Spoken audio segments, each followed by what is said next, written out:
Hello again, I'm John Terzak, and this lesson will answer the question of one good way to make a pineapple salsa, which is great with meats, grilled, tacos, etc. Okay? So the ingredients are fresh diced pineapple. We're going to use 2 cups. Jalapeno, and you could use cilantro or serrano, or you could use chipotle, or you could even use dried chili flakes if you want. Green scallions, a little bit of Mexican oregano, some fresh lime, some cilantro, a little bit of minced red pepper, which you could also use tomato instead of this if you wanted to add a little color, which is part of the reason why I'm adding it, and a little pinch of salad oil, or vegetable oil. I'm going to start by taking our diced pineapple, getting it in the bowl, and I will quickly show you how I dice that pineapple. Of course, I have a how to clean, completely clean a fresh pineapple video for you.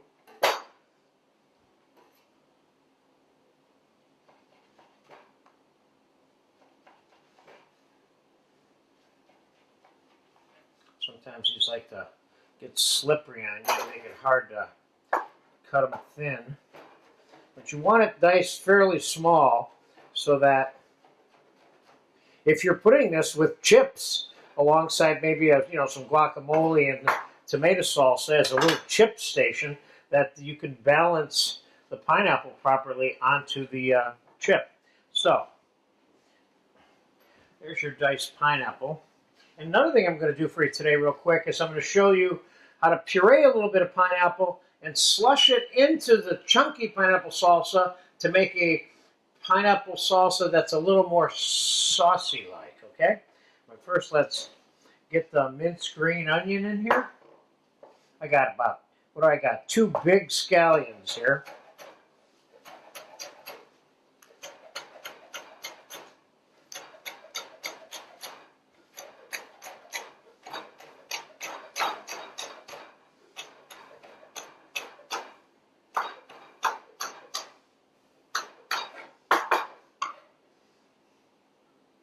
Could you put minced purple onion in here? You absolutely could. You could put white onion in there, but I think you want a little bit of color.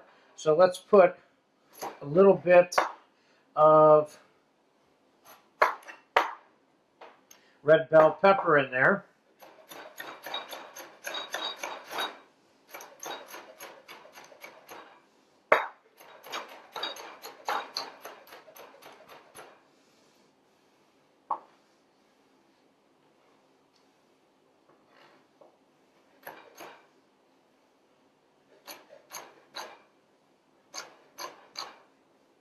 You don't want the stuff that you're adding to your pineapple salsa, or you could call this pineapple relish if you wanted to, and not put jalapeno in it. Use it for something that's non-Mexican related, if you know what I mean. So this is a relish. Although the Mexicans have made many things hot with pineapple, this tends to have gotten popularized here in the United States, this style of salsa, which the Mexicans are very good at doing, by the way. Okay, so we got a little red pepper there. Now I'm going to put some jalapeno in here, but I don't want my pineapple salsa hot, so I'm going to take the seeds out of this jalapeno completely, because the seeds have a tendency to add the heat to it. As you can see, I'm making this in real time from start to finish, with the exception of cleaning the pineapple. So it's not that complicated. This item will keep for a day very successfully in the refrigerator. But fresh pineapple tends to destroy everything it comes in contact with over time, so you can't keep this too long. Now you could, instead of mincing this, you could add this in julienne pieces, small, fine julienne pieces, but I prefer it minced. That way everything in the relish is also minced. And it has one consistent look to it. Okay, there's your jalapeno. Now you put whatever amount of jalapeno or serrano or whatever it is you're using that you want in there. forget about my formula. I'm giving you a good guide for making this the way you want to some degree. Got about a third or a quarter of a bunch of fresh cilantro there. And I have a little bit of Mexican oregano here. Let's put a little bit of that in there. And let's put a splash of salad oil in here, vegetable oil, like a tablespoon and a half. And let's squeeze a little bit of fresh lime in there.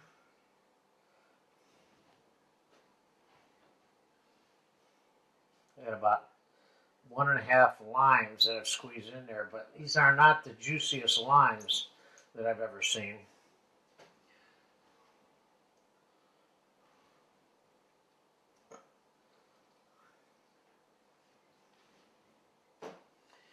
And let's give that a mix. This is your basic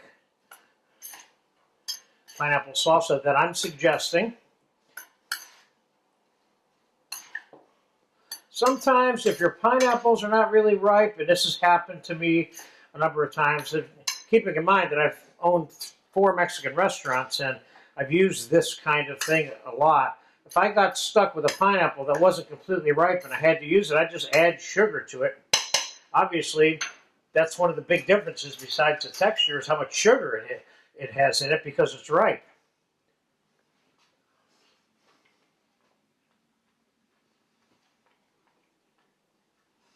This is good just the way it is.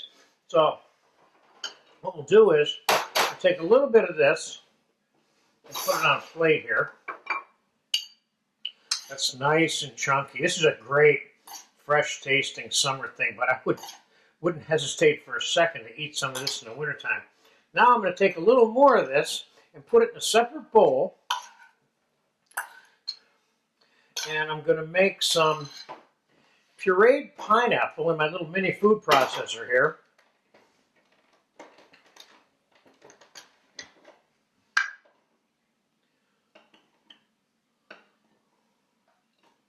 This is kind of an option. I wanted you to see another way to make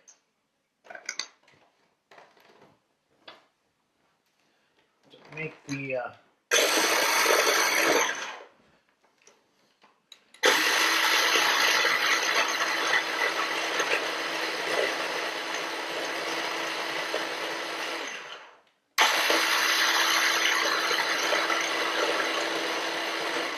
okay, that's enough for me.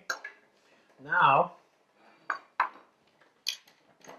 let's take some of this and add it to the pineapple salsa. I'm showing you here how to create another dimension to a pineapple salsa. You put some pureed pineapple in it. This one can take a little more. Matter of fact, I'll just put it all in there. I'll take the risk that I have the right amount here. I had about 3/4 of a cup. Now you've got this more of a saucy type texture. And I'm interested in tasting this as well. Real quick. I like the way this looks.